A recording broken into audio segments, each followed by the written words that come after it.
Good evening and welcome to Brookline Interactive Group's live coverage of today's election results. Today is Tuesday, June 9th, 2020. I'm Representative Tommy Vitolo, and we're going to get you the townwide and precinct level results of the elections today. They'll roll in over the next few minutes, but we've got a great program today. We've got Reggie Healy, the chair of the trustees of the public library. We're going to have all three school committee winners. We're going to have all three select board candidates.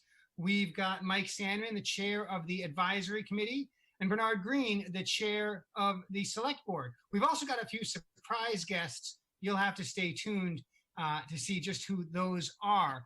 Before we begin with the results, I actually want to give you a quick update about a bill that was signed into law this past Friday, and that was S-2680, an act relative to municipal governance. And I bring this up because it's critical to our town meeting. It's based on a bill, at least in part, filed by myself and Rep. Socolo, HD 5024. And this is the bill that allows town meetings like Brookline, representative town meetings, as well as open town meetings in which every registered voter is a town meeting member. Those are in more rural and less populous parts of the state. It allows us to have virtual town meetings. And that's essential for towns to get business done, including zoning, including the budget, and including other bills that are urgent. And in fact, because this law was passed, Brookline's town meeting, which will be held the end of June, including some new town meeting members we'll hear about tonight, will be able to do some of its business. And so thank you to my colleagues on the House and Senate side. Thank you to the governor. And a special thank you to moderator Sandy Gadsby and former Brookline town meeting member Jay Gonzalez for helping to draft the text and make sure that it was airtight. So enough about that bill. I want to go ahead and get some of the results to you. We've got a few results already. We've got some town meeting results, and we're going to try to bring up some graphics. The first town meeting results are coming from precinct 2. We know those results now because it was a non-competitive election, and so we have a really good bet as to who won that race. And the 4 candidates in the race were incumbents Ben Hellerstein, Diana Spiegel, and Stanley Spiegel, and we also had newcomer Susan Park. Now, if you are a town meeting junkie, you would say, hey, there are 5 people who should be elected, but that was only 4, and that's right. Because of the COVID-19 rolling out in March, some folks maybe tried to get signatures and didn't quite have enough time. And so they only had 4 people on the ballot. And that means that one candidate will be elected as a write-in. And we certainly don't have those results yet. It is also my understanding that there was a short seat, a 1 or a 2-year seat that also didn't have any candidates. And that will be a write-in as well. Moving on to precinct 6. Precinct 6, for the first time in many, many years, did not have a competitive race for town meeting. And so the 5 folks running for the 3-year seats all won. Those are Kat Anderson, an incumbent, also incumbents Cher Duffield, Scott Englander, and Kim Smith, and newcomer to town meeting, at least, Brian Fuller. We also elected a 2-year seat, currently sitting and will continue to sit, Malcolm Doldren, and a 1-year seat, Sam Levine. And so that's the precinct 6 results. Moving on to precinct 7, it was a 5 for 5 again, and all 5 were incumbents, and they will all serve again. Ernie Fry, Mark Gray, Kelly Hardebeck, Mark Levy, and Alon Wapinski. Precinct 12, again, a 5 for 5, all 5 incumbents. Stephanie Bruce, Michael Burstein, Stephanie Greenfield, Casey Hatchett, and Jonathan Karen. Congratulations on another 3 years. Precinct 15 results are in. We've got incumbents John Hall, Christine Nauf, David Perlman, and James Rourke Jr., and new to town meeting in precinct 15, but former town meeting member in precinct 16 several years ago, Michael Berger. Finally, in precinct 16, the 5 incumbents were victorious. Michael Harrington, Julie Jetty, Judy Leitner, Nathan Spritz, and Tim Sullivan. I do want to and just give a quick shout out to folks who had been serving and are not going to be serving in town meeting anymore. Maybe they retired, perhaps at some they decided not to run, or they didn't get enough votes. But I do want to just mention precinct 2. We want to thank Jude Kidd, Caitlin Studdard, and Jennifer England. Precinct 6, the Bryans, Brian Hookleiter and Brian Bergstein, and a special moment for Jim, who passed about 11 months ago and had been a town meeting member for 3 or 4 decades. I think maybe one more. Yep. Abby Coffin in precinct 15, of course, was an incumbent who didn't run for re-election. So those are all the news we've got so far. I'm double checking. I'm watching 2 screens at once. No, we've got quite a bit more results that we want to get into. With the non-competitive townwide, at least a few of them, I'd like to mention the Housing Authority, where Barbara Duggan was reelected with no competition. And I also want to mention the trustees of the public library. All 4 incumbents agreed to serve again. No challengers. Chris Chanya-Sulkett, Gary Jones, Karen Livingston, and John Margolis. Now, what I'd like to do is take a break from announcing results and see if we can't patch in the chair of the trustees of the public library, Reggie Healy. If she's available, I'd love to hear, Reggie, what the libraries are able to be doing right now in terms of service and what we can expect in the near future. Reggie. Unmute. I don't see my picture here. Am I supposed to have a picture? Can you hear me? Can you hear me? Oh dear. We can hear you, Yes. Reggie. We can hear you. Okay. We got All you. right, then. I'm happy to see that all 4 library trustees who were frankly uncontested were reelected. And I think that really we should turn to the exciting news that I can give you about the reopening of the library. The first, well, actually it's the second phase, but the first relevant phase for us all occurs on July 6th. And on that day, we have an arrangement where you will request books a day in advance, and a particular time slot will be set for you. And the book that you requested will be put outside the library from which you requested it in a clean paper bag, stapled with your name on it. You'll have an hour to pick it up. If you don't pick it up, it goes back. That's phase 2, basically. The libraries will be able to provide this service on the days that they are open. And the days that they are open, first, it's easiest to tell you that all 3 branches are closed on Sundays, and that is indefinite for now. But on Saturday, all 3 branches are open 9 to 5. So if you request a book, they will dig it out and find it. The statewide service where we can get a book from another location and have it moved to Brookline will not be operative at that time.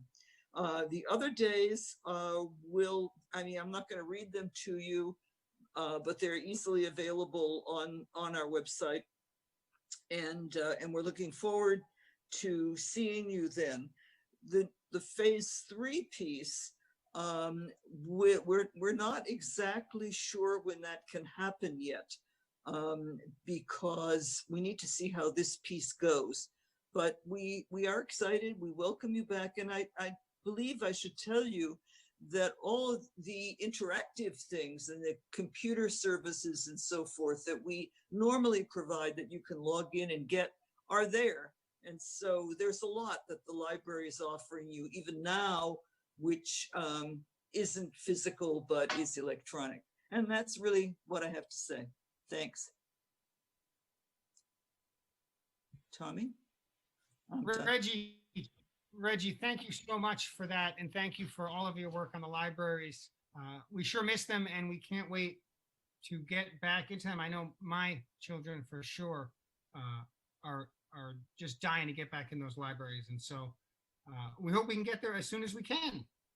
I Right. want to give us some more results. Reggie, thanks for joining us. I want to give us some more results. They're rolling in fast and furious. We have almost all of them, in fact. And so let's take it from the top with precinct 1, where the winners were Deborah Brown, Jim Franco, Bettina Newefind, Kate Silbaugh, and Susan Helms Daly. Congratulations to you 5. It was a close race, and of course a challenge for these town meeting candidates to campaign. Can't go door to door.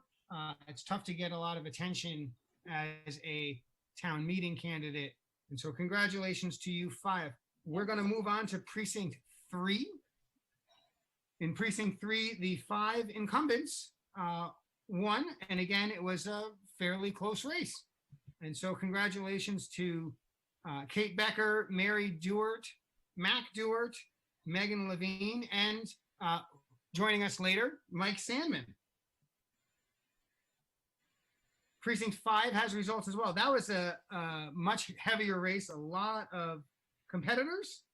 And congratulations to Nadine Gertz, Mariah Nebrega, also a guest we'll have later on today, Marjorie Siegel, Robert Volk, and Vina Priestley. That's precinct 4. I apologize. That's precinct 4. There we are, leading you astray. So once again, those are the precinct 4 results, but let's do precinct 5. Again, a very competitive race. And we see Cynthia Drake, Wendy Mockmuller, Hugh Madison, Bonnie Bastian, and Mariana Yang. Some big winners there. Again, very competitive race, very difficult to campaign. Congratulations to all of you. We've got precinct 8 just came in, and so it may not even be teed up yet. Yep, here we are. And we've got Hadassah Margolis, Bob Miller, Maura Toomey, Don Weitzman, and Amanda Zimmerman. Congratulations to you. Precinct 9 has come in as well. The winners in Precinct 9 are Paul Harris, Bar Joswicki, Bob Lebson, Ben Kaufman, the only candidate that I endorsed in the entire town, and Kevin Roberts. Ben Kaufman is my legislative aide. And so you are welcome to call him or call me at any time. And that reminds me, if you do want to call me, maybe not right now while I'm live on the air, but in general, 617-872-8921. And you can email me at tommy.vitolo@mahouse.gov. Happy to help in any way that I can. Maybe call me in an hour. Precinct 10 results are in. And again, Precinct 10 was a competitive race. We see in Precinct 10, they just came in. We've got Frank Caro, Jonathan Davis, Jonathan Klein, Kimberly Lascalzo, and Daniel Stone won in Precinct 10. And there was a one-year seat that was uncontested, and Ted Livingston was victorious there. Precinct 11 was perhaps the most competitive race in town, vying with 14 perhaps. And we've got some winners there as well. Bonnie Jones Descent, David Lowy, Rebecca Mountner, Nick McClelland, and Lisa Schatz all came in with the 3-year seats. And there were 2 one-year seats. David Crewinghouse and Ann Weaver won those one-year seats. Precinct 13, also competitive. And in Precinct 13, we had Miriam Ashkenazi, John Freeman, Werner Lowy, Barbara Senecal, and Gil Hoy. Are you calling me? And we also had Dick Benka win in the short seat, the 2-year seat. And finally, Precinct 14 Yeah, is also in he's as calling well. the wrong person. That's why I had to. It's Anne that we have to. Precinct 14, Do you have winners were cell phone Paula number? Friedman, I'm just congratulations. texting her. Roger Lipston, No, just ANN. Sharon Schaufman, Arthur Siegel, and Sammy Zelka. That's Precinct Text me. That'd be 14. perfect. Thank you. Congratulations to you. Bye. And of course, Carlos Rodrejo won the short seat unopposed. Now, if you're paying attention at home, you're saying, well, if Tommy has the results of all 16 precincts, then he also has the results for the competitive select board race. And that's true. Before I get there, I'm going to leave you on hold for just a minute. I'm going to tell you that we've got a bunch of great stuff coming up here on Brookline Interactive Group. We are going to hear from the school committee members in just a minute. Then we'll hear from the select board candidates. We're going to hear from 2 surprise guests who are calling in or videoing in. And then we're going to hear from Mike Sandman, who's going to tell us about the budget. And we are going to hear from select board member Bernard Green, who's going to tell us about all kinds of things on his mind. And while I've got your attention, I want to just take a moment. And everyone's worked hard over the past 3 months to keep Brookline safe, healthy, and operating as much as possible. At the Brookline Community Foundation, they're focused on building up the safety net to provide frontline relief to any community members in need. We've operated this resource for years with our partners over at the Brookline Center. So when the COVID crisis hit, they were ready with a structure in place to provide emergency assistance for the basics: food, rent, utilities, and other urgent needs like furniture or appliances or internet access. And as the economic impact has grown and spread, demand for safety net services has also grown. And so they're incredibly grateful that the town and community have stepped up to support this important resource, which is expected to be needed into the foreseeable future as they slowly come back. So if you or someone you know is facing hardship, please call 617-277-8107 or go online to brooklinecommunity.org/safetynet. And if you can, please join me in supporting Brookline's ongoing COVID-19 response by contributing to the BCF Safety Net Fund at brooklinecommunity.org/safetynet. We know we've got lots of neighbors who have real needs, and part of why we're so interested in government is to help those folks out. And so I hope you will do that. So as promised, the news of the evening, I'm excited to report. I want to thank all 3 candidates for joining. And I'm sorry, Eric, that you were not in the top 2. Congratulations to John Van Scoyac and Heather Hamilton. You've got a heck of a job ahead of you. I hope you're up for it.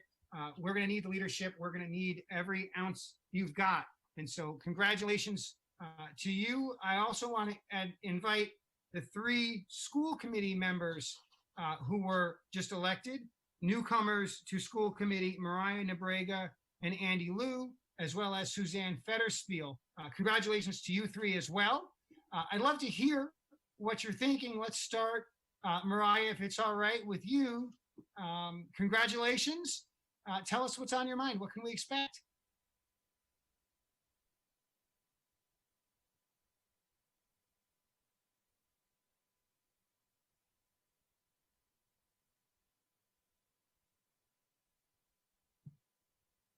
So Kathy was the wrong person. Mariah, can we hear from you?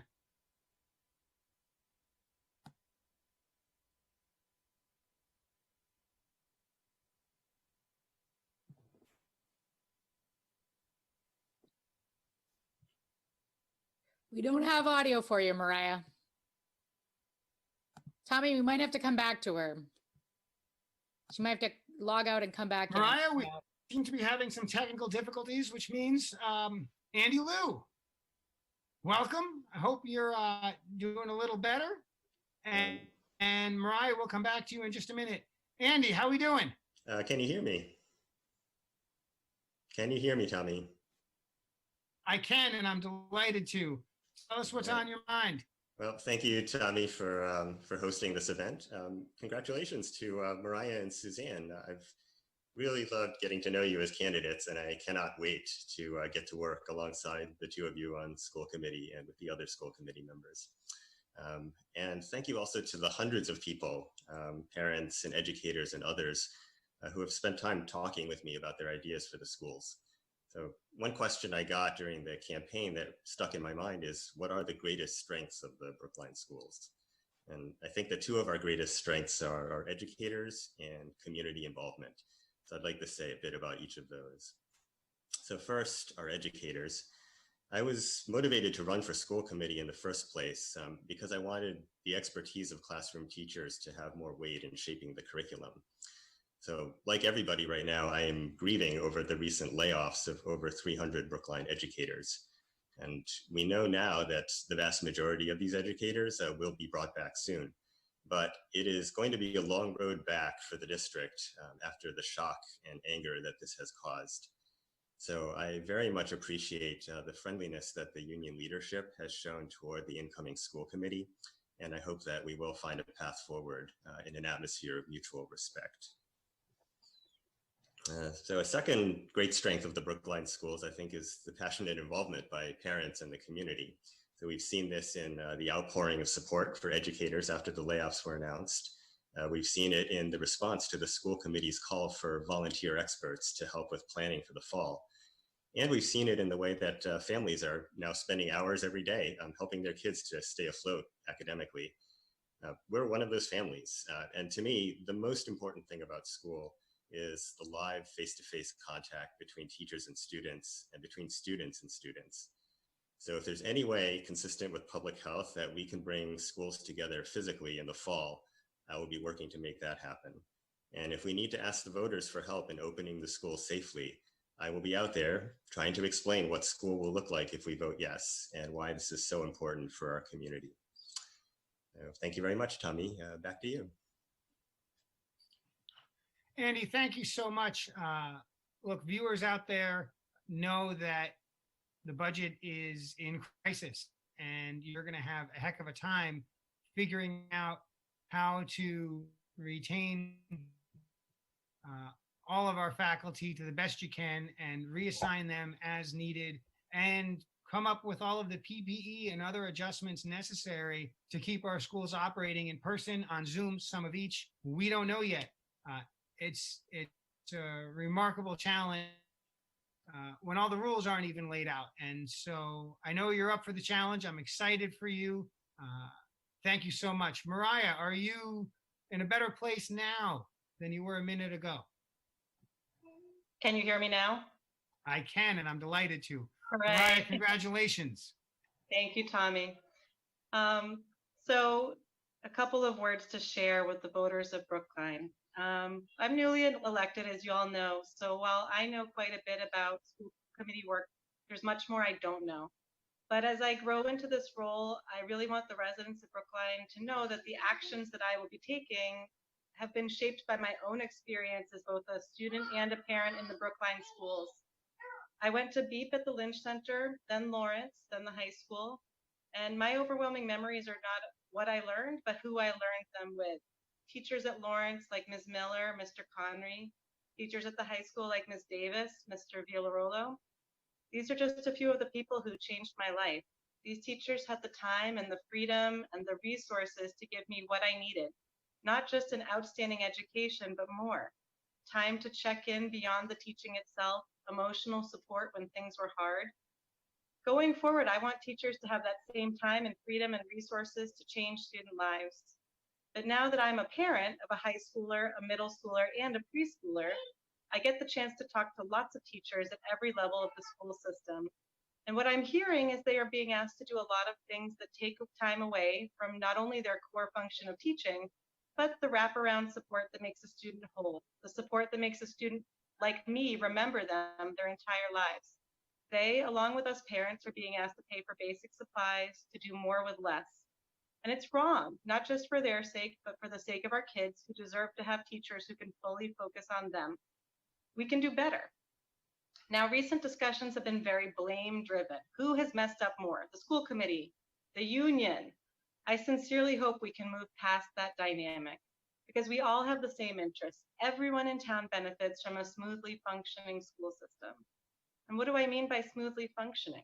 I mean a school system that works at every level, from the school committee to the superintendent, to the principals, to the teachers, to the students and their caregivers, at every level engaged to decide what is most important and to put our resources there. I want to see school communities empowered to cut programs that aren't contributing to student success, empowered to minimize unnecessary demands on teacher time, able to fully fund the supplies that our teachers and students need. I want to provide flexibility to our schools to encourage school communities to innovate and pilot ideas that make each school uniquely different, yet excellent in its own way. I want to make sure that our schools are a place where all students have access to adults who are exemplars for them. I would note that I did not have a single teacher of color in my 13 years in Brookline schools, and my children with a collective 18 years in the system so far have had just a few. The diversity in our community should be reflected in our schools as well. It's as simple as that. And I see my role on school committee as enabling that diversity and creativity and enthusiasm and sense of ownership and personal investment to flourish in every person in every school community. Of course, we're in a very hard time right now due to COVID. The budget is extremely tight. Our classroom-based education is totally disrupted. But with every challenge comes opportunities, and this challenge is no different. There are opportunities here to hone our spending and our efforts to focus on what matters most, on direct support of teachers and students. I look forward to working with the entire Brookline community to get through the immediate challenges and to come through with a renewed shared understanding of what makes Brookline education distinctive and worth investing in. Before I conclude, I want to thank some people. First, my family. I don't know if there's a loud noise outside. I hope you can't hear that. First, my family, my husband and 3 kids who have tolerated my involvement in town government over the past decade plus as it took me out of the house many nights and most recently has brought many meetings into our home. It's a lot, I know. I want to thank my parents as well for their support and particularly for fostering in me the importance of engagement in local politics. I also want to thank the innumerable people who have worked with me over the years on Brookline issues, really too many to name. I've been blessed by formal and informal mentors, by critics, by advocates. Their feedback and guidance has been instrumental in helping me when I succeed and when I stumble. If you're in that cohort and hearing this, thank you. Please keep it coming. Finally, I want to thank the current members of the school committee in advance for putting up with me for the next 3 years. In spite of these unprecedented challenges, I'm looking forward to our time together. And last, I want to thank Andy Liu, the newest member of the school committee who took the plunge with me to run this year. Andy and I got to know each other this year working on the Driscoll debt exclusion campaign, and I couldn't have asked for a better collaborator. I'm excited to work with Andy, Suzanne, and the rest of the committee, and I thank the voters again for their support.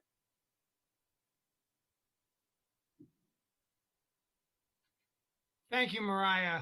And thank you for thanking folks. In fact, I meant to, and I apologize, I didn't thank the town-wide office holders who did not run for re-election, and I want to take a minute to do that now before we hear from Suzanne Fetterspiel. Thank you, Ben Franco, select board for 6 years and a real workhorse. The town is much, much better for his service, and we are grateful. Thank you to school committee members rolling off, Julie Schreiner and Michael Glover. A tough time, and we thank you for your service as well. And finally, I want to take a minute to remember my friend, Stanley Rabinowitz, constable, who passed away very recently. If you knew Stanley, you knew he was a friend of everyone and was all over town, a true mensch. And so, Stanley, our thoughts are with you. May your memory be a blessing. Last but not least, on school committee, I'm excited to hear from the current vice chair of the school committee, but with the chair position now open, it remains to be seen if Suzanne Fetterspiel, just reelected, will get that promotion. I hope you'll tell us a little bit about that. And anything else, Suzanne, that's on your mind with respect to this? Sure. Thank you, Tommy. And thank you to everyone. Thank you for your support. Thank you for your votes. Thank you for voting today, or if you did it earlier, it's really important. And so thank you for that. So, you know, I came on 3 years ago. Some may wonder why I signed up for another 3 years, but listening to Andy and Mariah, I think you know that there's some exciting times ahead. When I came on 3 years ago, I promised that I would work on the education for the whole child, that we would talk about project-based learning, that we would talk about family engagement, we would talk about working cooperatively, collaboratively with the union, and we've been successful in some places and not yet there in others. And so I've signed up for another 3 years because I actually really like the work, believe it or not. I've enjoyed meeting so many people and getting involved in very different parts of the community. And so I look forward to the work ahead of us. So certainly working on remote learning and how that looks in the fall, whether we'll be back full-time or in a hybrid or even remotely, we don't know yet, but we're working really hard with that. And we are working with the union with that, with the teachers. I've got to know so many wonderful teachers over the last 3 years. It's just heartwarming to see the work that our teachers are doing. I was there Sunday for the BHS graduation, and it was just a wonderful afternoon. It was well organized. The staff from the high school was there cheering on the graduates, and it was just a wonderful example of how when things are down, we rise up and we get going. And it was just a great experience. We've had some challenges with negotiations with the union. I think it's really important that I spend time on relationships. I have lots of great relationships one-on-one with teachers, but I think we need to do it collectively and collaboratively. And so that's an area of real work ahead of us that I look forward to. I was a union member for many years, a teacher union member. So I look forward to doing that work. I've been working more with advisory and I see Mike Salmon's on the call, and I look forward to that work with the town school partnerships that we've been doing, trying to get through this budget. We're getting closer by the day, but of course there's going to be unexpected budget line items that we don't even know of right now because of COVID-19. So we're going to stay the course and keep working and make that work. The families have been remarkable. They write all the time and come and speak, and they let us know exactly what people are feeling. That's so important, that we can't do this work without our families. And so I know that I'm going to hear from them. I know sometimes we make a misstep, sometimes I make a misstep, and people will let me know. People are really good about that. And of course, I invite you to let me know. I get lots and lots of emails, especially when there's a hot topic. That's great. I don't get to answer everybody because it's just too many, but do know that I read every one, and it does make a difference, as you can see in our past votes that we've had in the last 3 years. So central office, of course, is I'm there a lot on the 5th floor. I get to see people. We get to work hard. And again, relationships are super important. That's the kind of work that we're in. And so I will continue to make that happen. So, you know, I don't want you to be too patient with me, but once in a while, we're going to need a little bit of time to work this out. And I think that together, we are going to continue to have an excellent, excellent school system. We have wonderful educators, wonderful families. We will work out this remote learning. We will work out the budget. We will get as many teachers as we can back. I know they started today with the recall letters, so that should feel good to people. I am sorry about the stress and the anxiety that it created when we had the layoffs. So we will do better. I'm looking forward to Dr. Marini coming and joining us, our interim superintendent. He comes with a wealth of experience, and I really expect to learn a lot from him. And so thank you all very much. Stay with us. We will make this work together. And thank you, Tommy, for hosting this tonight. Thank you, Suzanne. As we know, you've got quite a bit of work ahead of you, and we parents, myself included, are really on the edge of our seat, hoping to find out, are our kids even going back in the fall? Are they going back part-time? Are they going back full-time? I know you're planning for all of these different combinations, waiting to hear from DESE, the Department of Early and Secondary Education, on their guidelines. If they're anything like the daycare guidelines, it's going to be hard to get very many students in some of our K through 8 schools because of the distancing they're requiring. This is an easy task, and it's not as simple as just banging it out. There's so many different combinations. And then we think about pairs of students. So for example, I have a rising 4th grader and a rising kindergartner. If they're going to school part-time, are they going the same part-time? I hope so. I hope we're able to do that for parents so that they can go to work at least part-time, right? This is a real challenge. And I think sometimes we've been stuck in our homes for so long, working from home or doing whatever we do, that we sort of forget how complicated all of this is when we try to come back and try to fit together. And it's even more complex in the school. So thank you to all 3 school committee candidates for rolling on, and we wish you the best of luck. Now, I've got some exciting news about surprise guests, but before we get there, I do want to quickly remind folks that phase 2 of reopening began yesterday in Massachusetts, and there's a little bit of figure it out as we go. The governor is making some decisions in some sense real time, and so I encourage whatever is open, you call ahead, you think through it, you check it out on the website, you make sure it's really opening and that the rules are what you think they are. But we know that retail is open with occupancy limits. Restaurants are open for outdoor service only, as well as takeout and delivery. Child care facilities and day camps can open, but with very strict guidance. Many of them are choosing not to open yet. In-person, elective, non-urgent procedures and services, medical care is available again. It had been paused for several months, causing all kinds of challenges for folks with syndromes or conditions that required therapy. So we're grateful. Many of them will be able to get some treatment again. Hotels are now open for general business, but only the rooms. You can't go to the breakfast buffet. You can't go to the pool. You can't go to the gym. You can't go to the lobby.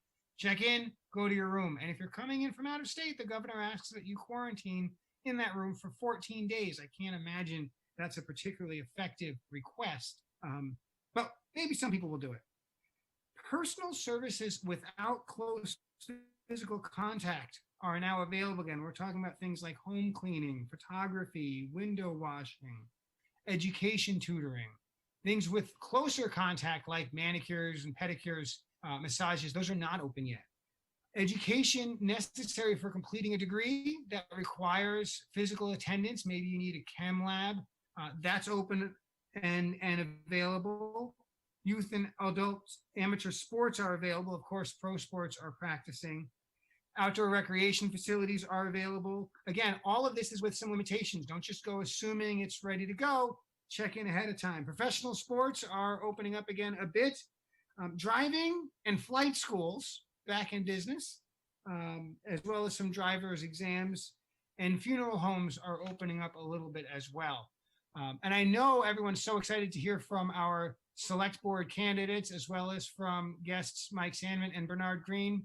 But we have some very special guests first. I want to introduce a friend of mine, a friend of all of ours, frankly, Congressman Joe Kennedy. Thank you so much, Tommy. It's great to be here tonight on Brookline Interactive. Congratulations to the recently elected and re-elected townwide and town meeting members in every single precinct. And a huge thank you to every candidate who decided to throw their hat in the ring. Running for office and voting in your local elections are at the heart of a thriving democracy. Thanks for putting yourselves out there. As I'm sure you all know, the election for U.S. Senate is on September 1st. In these deeply uncertain times, I'm asking that you vote so that we can build a better Massachusetts together. Thank you. Congratulations again. I'm sure I'll see you all on the trail sometime soon. Take care, everybody.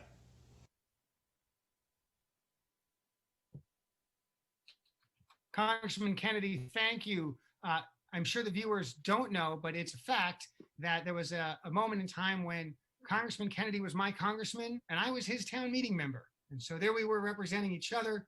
It was actually quite delightful. And I was better for it. I'm also hearing it wouldn't be a race for the U.S. Senate without everyone around.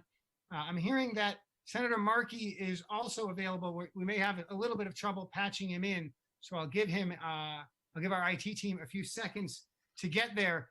Senator Markey, of course, also a great friend to Brookline, co-sponsor, co-author of the Green New Deal, and we'll see if we can get him on. We're trying. You know what we may do? I'm going to take a minute while we're getting him teed up and remind folks about Mutual Aid Brookline. It's a community-built and volunteer-run initiative that was launched in the very first days of the COVID-19 emergency. Oh, we've got him. Hey, Tommy. It's great to see you, Senator. How you doing? I'm doing great, Tommy. Thank you. We're so glad you could join us this evening. Of course, we all watched your debate last night with the congressman. We both did great. Do you have any words of wisdom for our newly elected select board members, town meeting members, folks in local government? What should they be thinking about? Well, I think you should think of Brookline as the heartbeat of democracy. I think you should think that when you Google participatory democracy, Brookline comes up. That's who you are. That's what the Brookline electoral process is all about. It puts the grassroots into grassroots politics. I mean, that's the essence of Brookline. It is participatory democracy at its best. And so I just wanted to congratulate everybody who won tonight, but everybody who ran, because that's what Brookline is all about. It's the essence of what the political process should be all about. It's the perfect opposite of what our racist president wants to have this year in terms of voter suppression, discouraging people to vote, trying to alter democracy to his own dictatorial whims. Brookline is the perfect form of what democracy should look like. And that's what we have to fight for, to make sure that we have that for our whole country. So I just wanted to thank everybody who ran, everybody who won. I know what it's like, to be running, and I know you have to stick your neck out to do it. And I appreciate the fact that you're willing to do it, because ultimately that's what Brookline is all about. So thank you for what you do. Thank you to everybody in Brookline who was part of the process tonight. So, and thank you, Tommy, for having me on. Thank you, Senator Markey. I know some of our viewers know that when you were a younger man, you operated an ice cream truck. And what they may not know is I've got a bill to make those ice cream trucks just a little bit safer. It's gone all the way to third reading and is waiting for a vote on the floor. Perhaps I was a bit inspired by your work as a young man. So Senator Markey, we're going to remind folks at the end of the program about the primary on September 1st and about the election on November 3rd and how important they both are. We know they're certainly important to you and we wish you the best of luck. Thanks so much, Senator Markey. Well, Tommy, can I tell you, Tommy, that I was selling ice cream. I was 19 years old off an ice cream truck in Lexington. And there was actually a town ordinance in Lexington prohibiting the sale of victuals by means of ringing a bell. And they arrested me. They put me in the police station. They told me never to come back to Lexington again. No ice cream for kids by means of ringing a bell. So the next week on Tuesday night at the Lexington Board of Selectmen, I brought back 50 mothers and their kids in the back of the room. And they repealed the 1798 town ordinance prohibiting the sale of ice cream by means of ringing a bell. That was my first political victory, a victory so that every child can spoil their meal before dinner, a democratic right that should be protected. So that was my first victory on ice cream, and I hope you're successful, Tommy, in getting your ice cream amendments passed as well. Congratulations to everybody. Thank you, Senator Markey. Thank you for dropping in.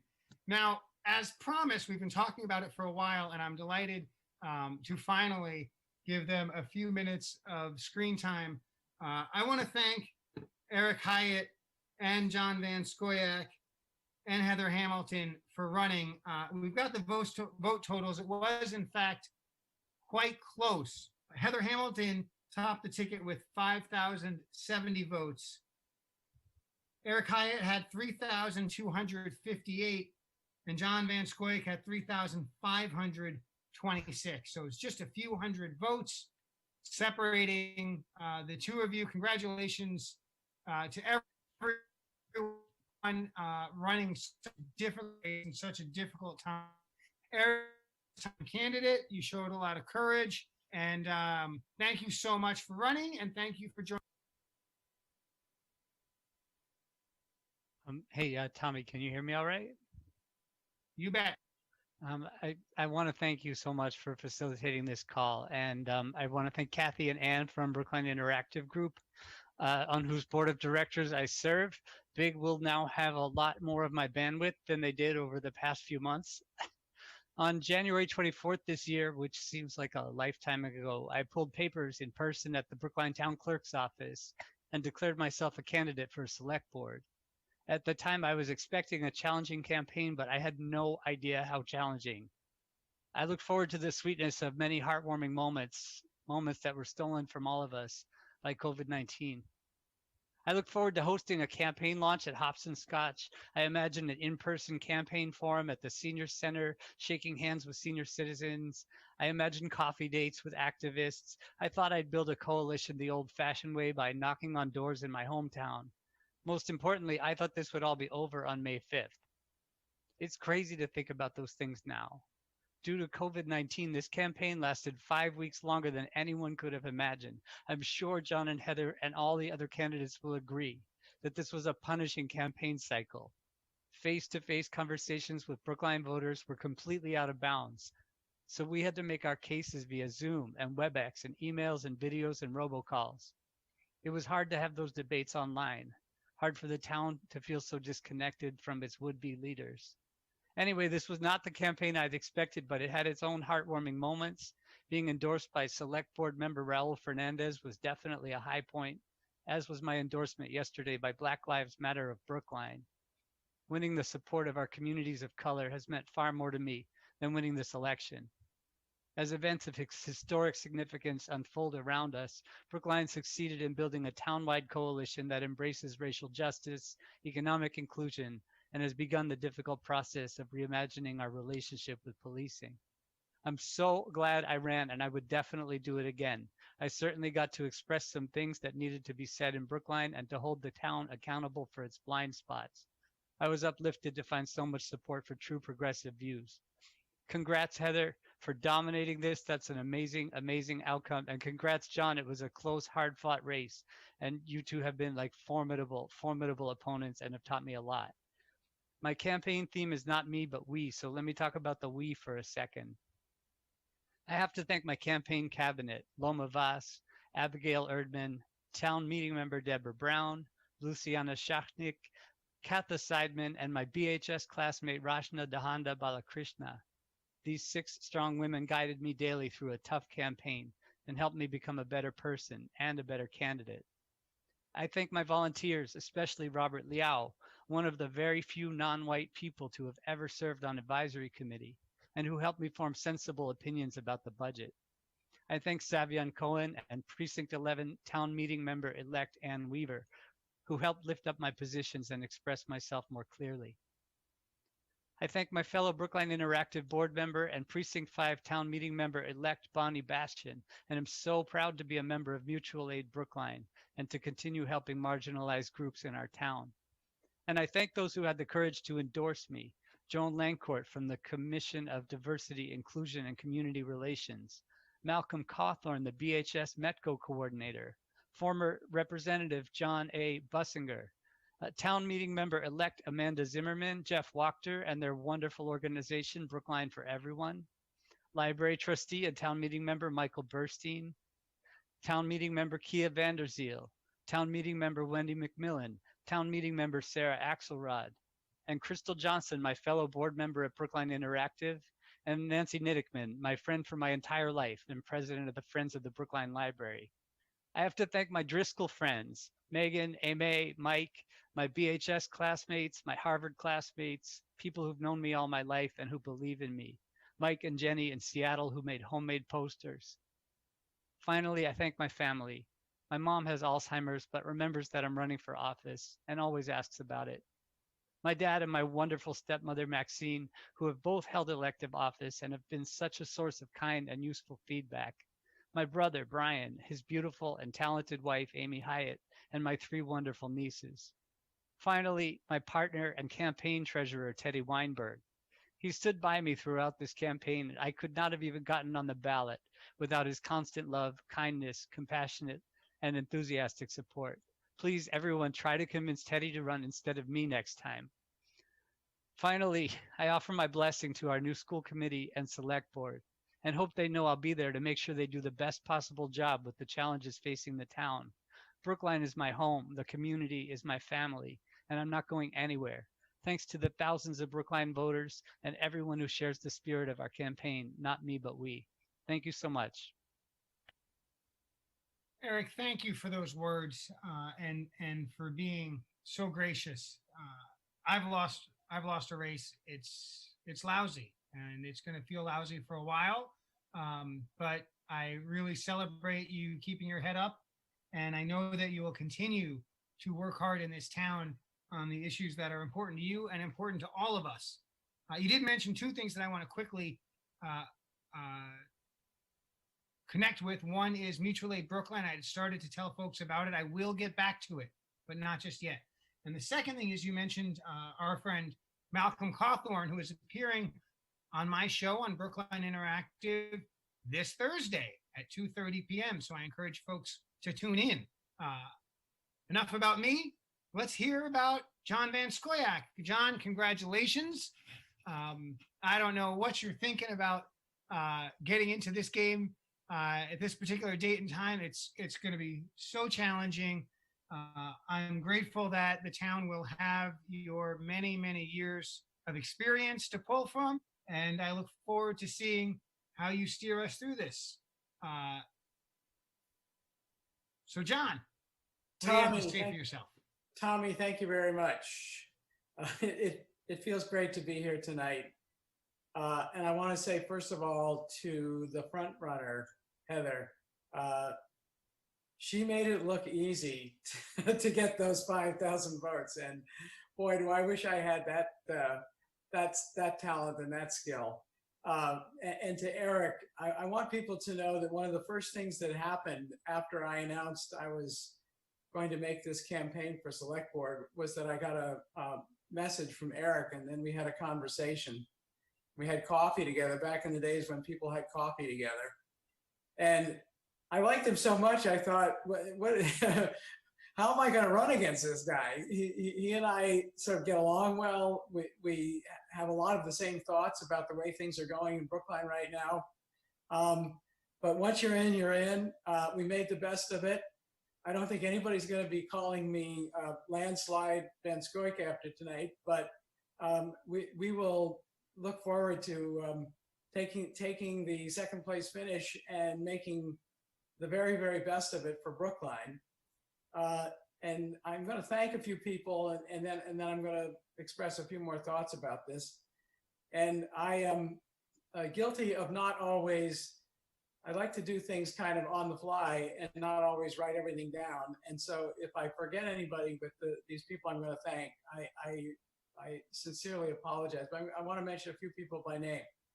John Doggett, Richard Nangle, Roger Blood, Pamela Lotus, Janice Kahn, Richard Benka, Andy Olins, my wife Barbara, Jane Flanagan, Linda Roseman, Paul Sainer, Carla Benka.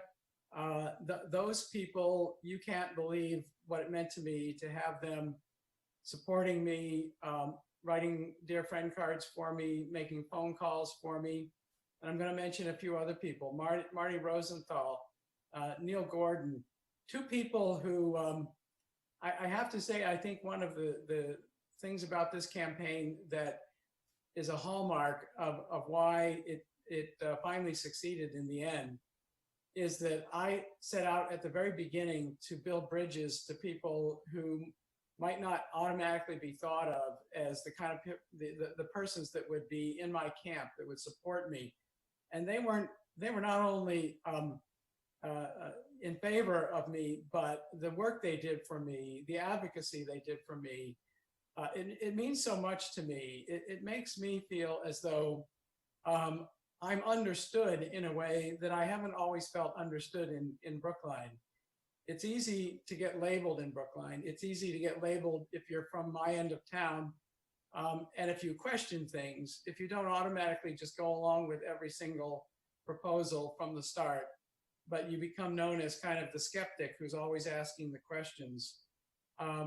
It's easy to get labeled as, conservative or not one of the progressives.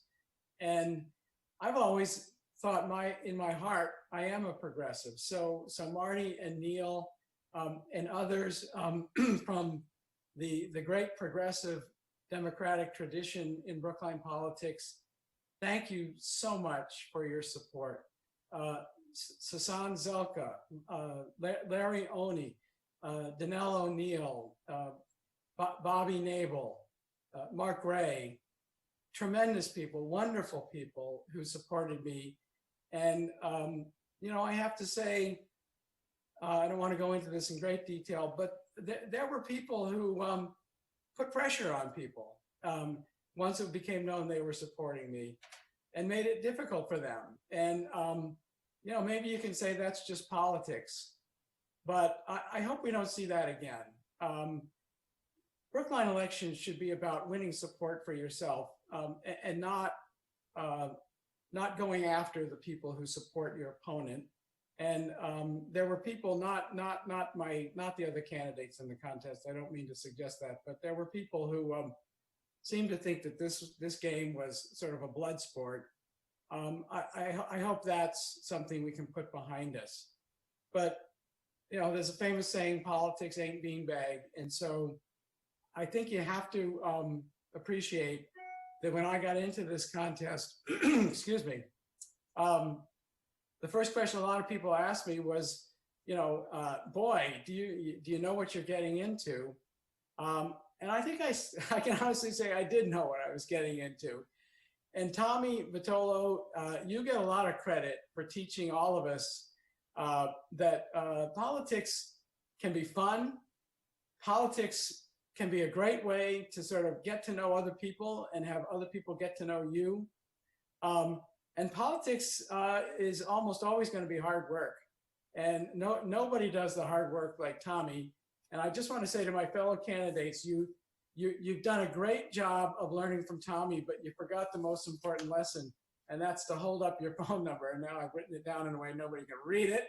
But anyway, 617-888-1663. Call me. When you're not calling Tommy Vitolo, call me, all right? I really do want to hear people in great number after this election.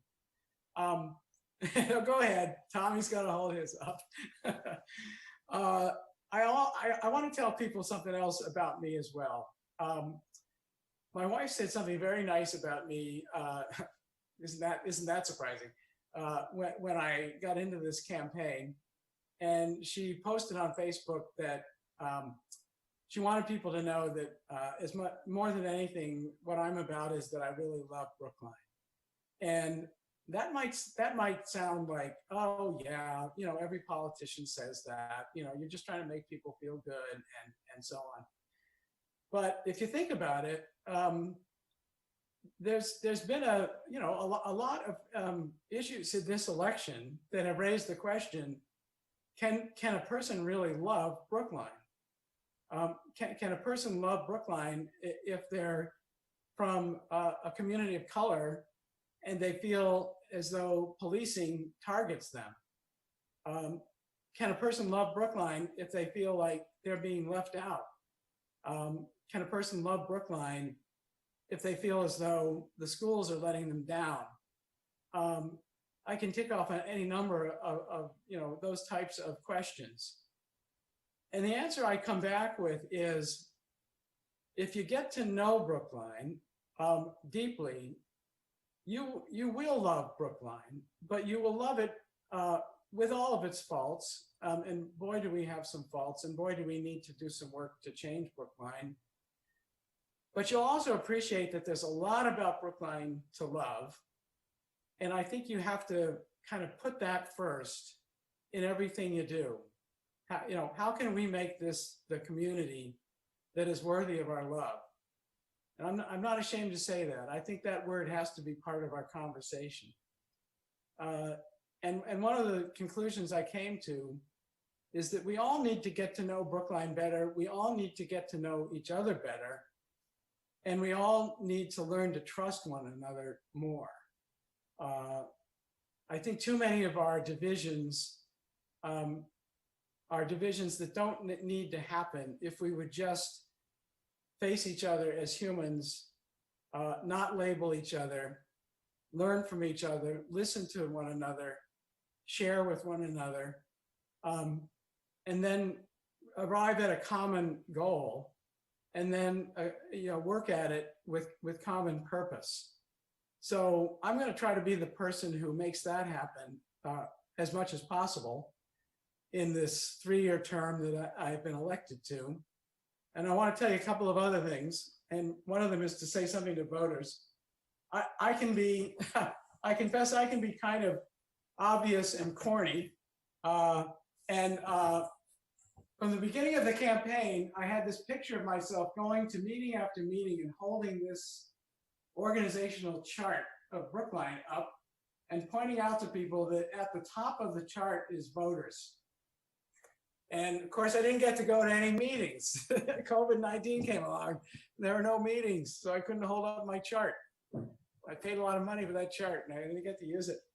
But the point is, voters are really what it's all about. And quite honestly, we haven't had enough of them in our local elections. They turn out more for state, they turn out most for national. But I almost think that the order should be reversed. The highest turnout should be for the local elections, because that's where we can sort of participate neighbor to neighbor, person to person, friend to friend, govern ourselves, engage in this joint enterprise that we call the town meeting form of democracy. And I set out at the beginning of the campaign to say, let's make this the best turnout for a local election ever. And then COVID-19 came along and we had to figure out a completely new way to do the election. But guess what? We did pretty well. I think that if the story is written, and I hope it will be, it will say that the first experience out of the gate with mail-in voting in Massachusetts in a big way was Brookline, and Brookline showed it could be done. And I think the other thing we're going to find out when we analyze the vote is that it brought people into the process who hadn't been voting in local elections before, which is a great thing. We should never fear that. We should want that. We should all want that, and we should all strive to achieve it. So here's to local democracy. Here's to Brookline. Here's to, for the time being, our town meeting form of government it's one of those things that's on the table right now. We're taking a look at it. We might have to change it. We'll see. But going back to my days as where I first sort of developed that love of Brookline was when I was an editor of a local newspaper, and when I had 10 years on that job, and went to my next job, the reporters gave me this wonderful thing that I've saved ever since, and it was based on something I wrote as my final piece for the newspaper. Those who can read it, it's official. Everything matters. That was my mantra as a local newspaper editor. You never said no to anyone who said they had something important they wanted to get into the paper. And it's going to be my mantra. John, everything matters, but we're not going to hear about everything tonight. I got it. I warned you, Tommy. I'm done. John, thank you for those words, and I'm sure we'll hear more just about every Tuesday. Pro tip, write it in Sharpie. Yeah. 617-872-8921. I'm Tommy Vitolo. Love to have your calls, but not yet. First, we want to hear from the incumbent select board member who knew what she was getting into and said, thank you, I'd like another 3 years. Heather, congratulations on completing your first term. Congratulations on earning yourself a second term. We can't wait to hear what. Thank you, Tommy. Thank you so much for the opportunity to speak. I want to acknowledge the other two candidates in this race. I learned a lot about them from the gauntlet of candidate debate forums. I believe Brookline benefited from a contested select board race. I am humbled that the voters of Brookline have elected to keep me on the select board. I had a steep learning curve to overcome when I joined the board 3 years ago, and the curve has only steepened. 2020 has highlighted the challenges and struggles many in our community have experienced for a long time. Isolation, fear, violence, food insecurity, disproportionate treatment in healthcare, and poor access to education and transportation. There will continue to be challenges facing our budgets, our local businesses, and our neighbors. But with every challenge, there is an opportunity. With a decrease in motor vehicle traffic, we were able to pilot widened sidewalks. With the requirement for outdoor dining, we will be forced to find space for restaurants to accommodate patrons outside. With distance learning, we are forced to identify technology gaps. With uncertainty around COVID exposure, we are partnering with research institutions to learn more from the data. The public murder of George Floyd hit a flashpoint for America. We have all realized how much control government has on our quality of life. When that control turns deadly, we should all shake with fear. The movement that has been growing for years is gaining more and more attention and followers. Equal treatment sounds straightforward, but we have seen time and time again that it is anything but. It is hard to listen to others, especially when we disagree. But it is now more important than ever for us to practice patience, humility, openness, self-reflection, and empathy towards others. Being right or wrong does not move us towards a better future. It keeps us from having one. There is an old saying that successful politics is addition and multiplication rather than subtractions and division. Significant political reforms take place step by step. We will likely not solve racism in our lifetimes, but we must continue to do the hard work. This kind of change will require a large coalition, so it is incumbent upon all of us that want to see this better future to invite others to join. COVID-19 has changed our lives and will affect our day-to-day realities for the foreseeable future. In many ways, we are more connected than ever.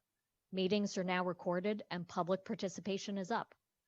But in some other ways, we are isolated from each other. As we overcome the coronavirus over the next months and years, I'm hopeful that we retain the advantages and improvements we have recently discovered in our new ways of doing things. It is important to be the change we wish to see in the world. Our town is run predominantly by volunteers. If we want to see a change, I encourage you to run for office, work with others, and help create that change.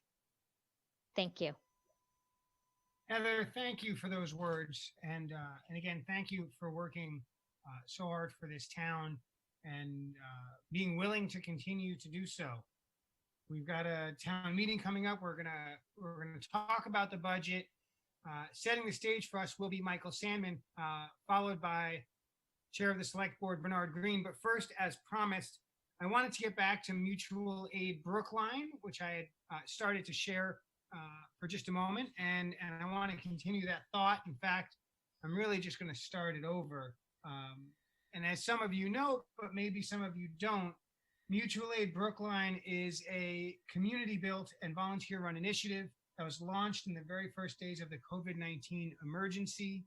And over the past 3 months, they have worked to ensure that everyone in the Brookline community has access to essential resources like food, cleaning supplies, medication, childcare, and financial assistance as immediately as possible. They would not be able to accomplish this much without the community's support through volunteering and financial donations.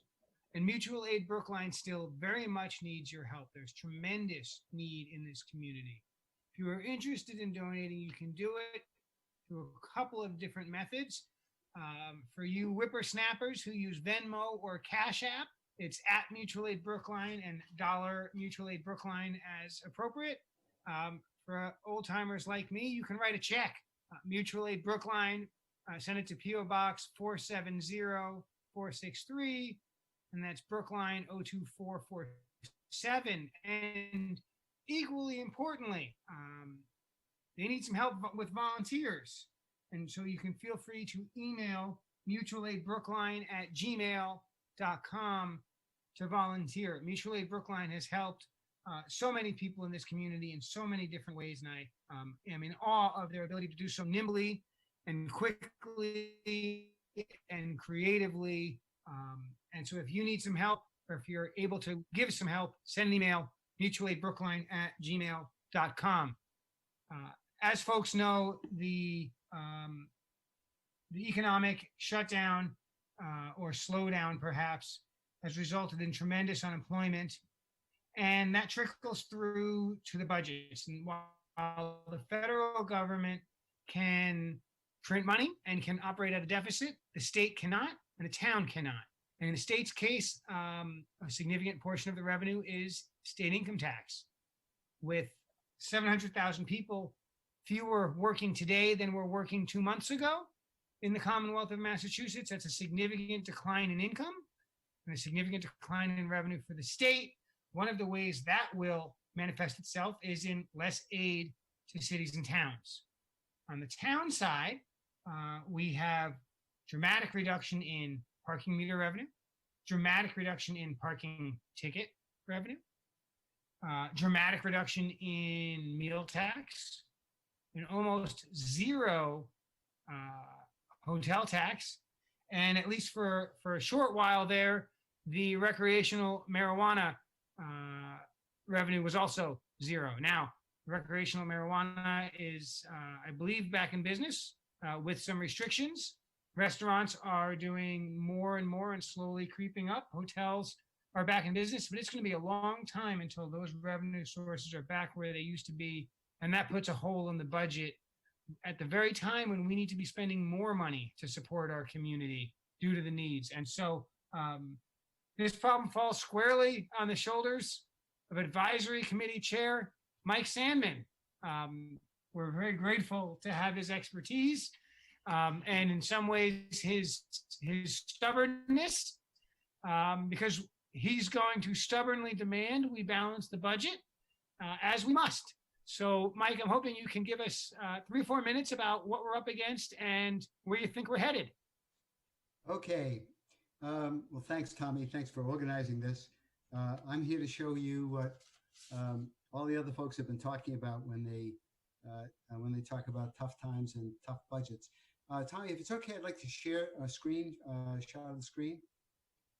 That's fine with me. I'm sure the good people at Brookline Interactive Group can make it happen. Here we are. Take it away. There it is.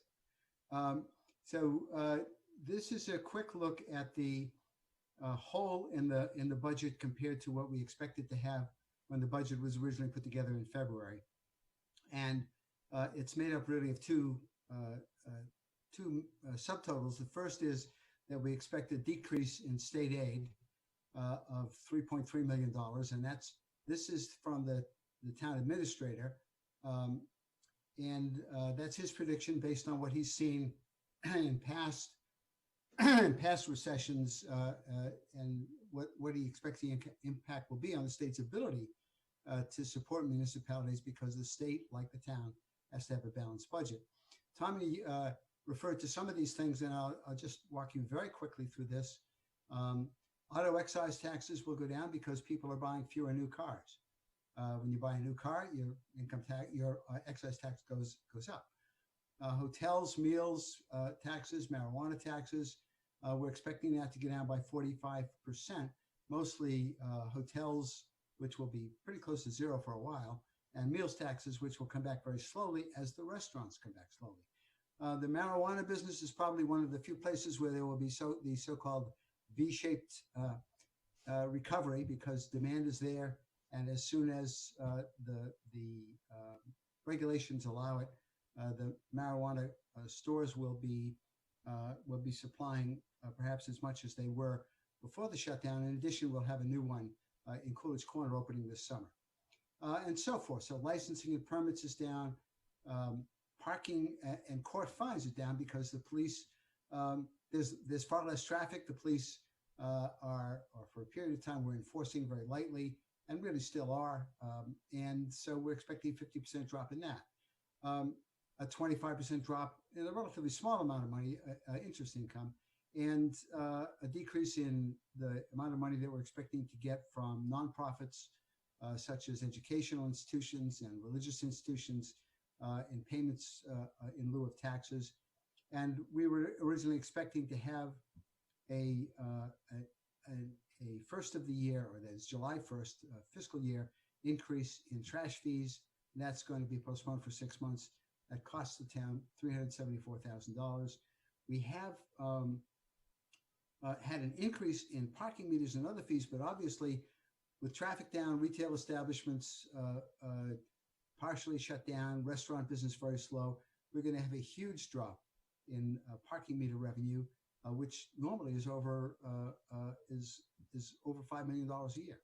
So that all adds up to $8.8 million, and you add the decrease in state aid of 3.3, and there's a $12 million hole in the budget. So basically, the budget looks like it's being level funded, more or less, compared to last year. But in the meantime, costs have risen. And so that $12 million has to come out of operations somehow. It's being split more or less 60-40 between the schools and the town operations, such as the Department of Public Works that paves the streets and clears the snow. And each one of the two sides of the budgets have to be reconstructed, which the school department is perhaps get the most publicity. But you should know that 200 town employees have been furloughed. And so this is a serious matter for all parts of town operations. If I have another minute, I'd like to show one other thing. Would that be okay? Okay, here it goes. So I also wanted to show you something about unassigned funds, because there was, hang on here, I gotta find it. Rats. Sorry. I'm going to close that and find you a different one. Here we go. All right. That was up there to begin with. So there was a discussion about $26.6 million worth of available funds that flew back and forth on the town meeting member listserv, and I'm sure on Facebook and elsewhere. And I want to give you a quick breakdown as to where that money is or was, and what the actual reserve situation is. So of that $26.6 million, $5.5 million basically is in receivables. A lot of that is money that the town might collect, and then again, it might not. A lot of it is parking tickets issued to college students who have gone home and they're not going to pay those tickets. Free cash is this concept that we have, that there's all this money floating out there. That is money that is unspent from the previous year's budget. Some of it has already been allocated to projects that simply haven't been done yet. And the rest of it is used to finance capital improvement projects such as parks, park improvements, and the like. And all of that, in one way or another, is and was already committed. And this has been a very unusual year for free cash. We had more free cash than we normally would, and next year we expect to have very little, which will limit our ability to provide additional reserves for the stabilization fund, which is the one true reserve fund that's available for being expended. The problem with expending that money is twofold. One is we don't know what's going to happen next year. And the town administrator, and I think most reasonable people would say this is not going to be a quick one-year recovery. We expect revenue to be down next year. And secondly, the stabilization fund is one of those things that gives us a good credit rating with the bond agencies. And we have probably $400 million of school construction bonds that we're going to have to issue over the next few years. We have a AAA rating. That's the best rating that you can get. We therefore pay the lowest interest rates. If we take money out of the stabilization fund, and in fact, if we don't actually increase the stabilization fund, the rating agencies will look at that, and there's a substantial possibility that they will downgrade our rating, which will cost us a lot more money over the long run, over the 25-year period of those bonds, and all of that will hit the pockets of the taxpayers. So the rainy day fund is there for a really rainy day. This is a pretty rainy day, but we may have a more severe one next year.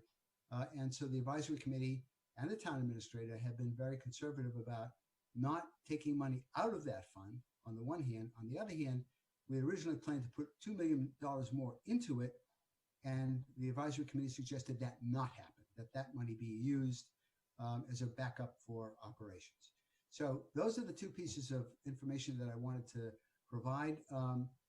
You can reach me at 617-513-8908 or at msandman@brooklinema.gov, and I'll be very happy to answer any questions. Thank you again, Tommy, and thanks to the Brookline Interactive Group.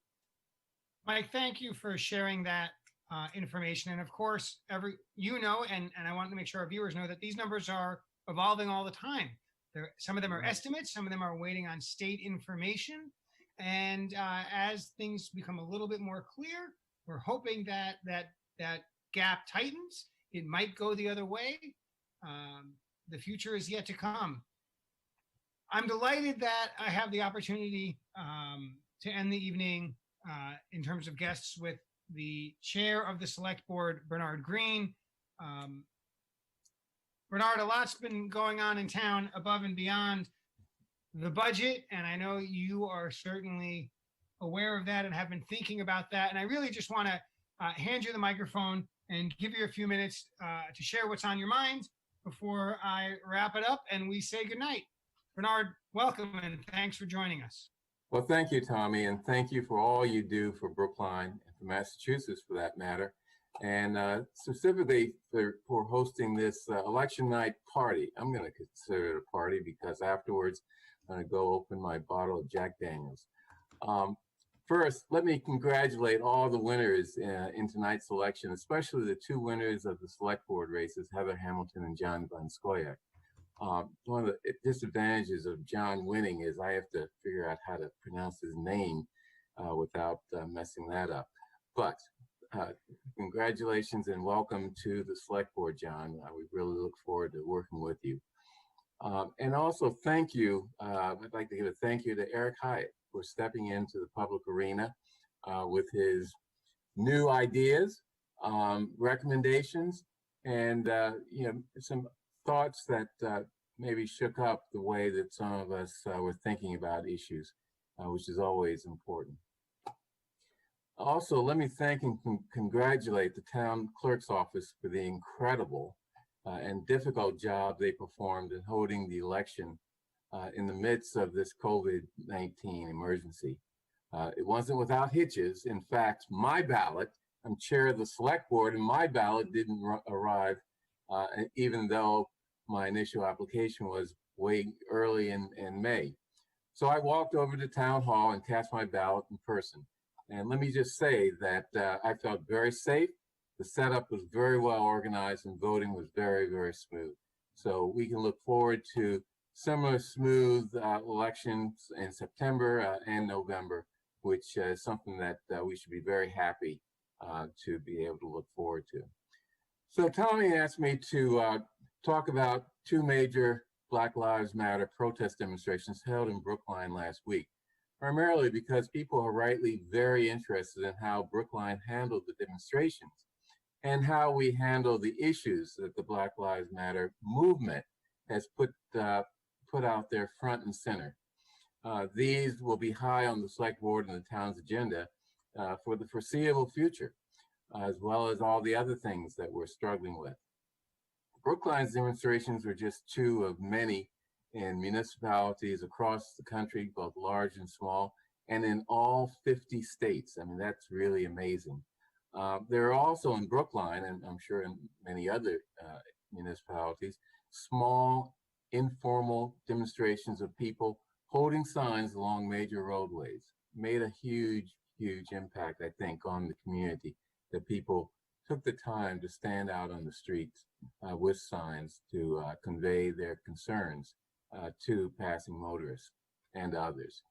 The demonstrations were peaceful and uneventful, except for one incident involving Norfolk County Sheriff officers who were in crowd control gear without visible identifying badges or other markings, and sort of caused a little bit of a stir among many people, including me. People expressed alarm to me about this incident, which came just days after the incidents in Washington, D.C. that alarmed us all, because among other reasons, it was so reminiscent of the little green men. Look that up on Google, that we saw abuse people in the Ukraine. We're entering a scary period in this country, and we have to be careful and make sure that we are aware of things that may be happening that are irregular and push back. The Brookline Police Department is not organized into units that can provide serious crowd control. So there was a legitimate reason why the police department would need support from outside agencies during the Brookline marches. They had concerns, and this is how they handled it. Now we'll discuss whether that was a good move or not. One of the many things on our agenda going forward. Best practice has always been to keep such police out of sight unless needed, because their mere presence can be provocative and threatening, as it was on Friday. Chief Lipson told me that the plan was for officers to remain in the town hall garage and out of sight. Unfortunately, because of miscommunication or a breakdown in discipline by the Norfolk County officers, at some point they stepped out from inside the garage into the entrance of the garage in plain sight behind the demonstrators. That's a scary situation. Their presence caused really significant tensions. Fortunately, and we're very fortunate in Brookline to have people who will step forward in situations like this and de-escalate things. It was a helpful intervention of town meeting and newly appointed advisory committee member Donnell O'Neill and uniformed Brookline officers that effectively de-escalated a very, very bad and potentially dangerous situation. So I'd like to thank Donnell for stepping up for your town. And let me mention something else that may be something that people know. The Brookline officers that were de-escalating that tense situation included Sean Williams, who's a Black Brookline officer that many of us know from the community open house sessions that the police department held before the COVID emergency.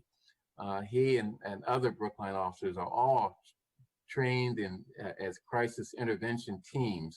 And this and other trainings are examples of the efforts by the police and the town to take the steps needed to reduce the risk that incidents of police violence or other misconduct will occur in Brookline.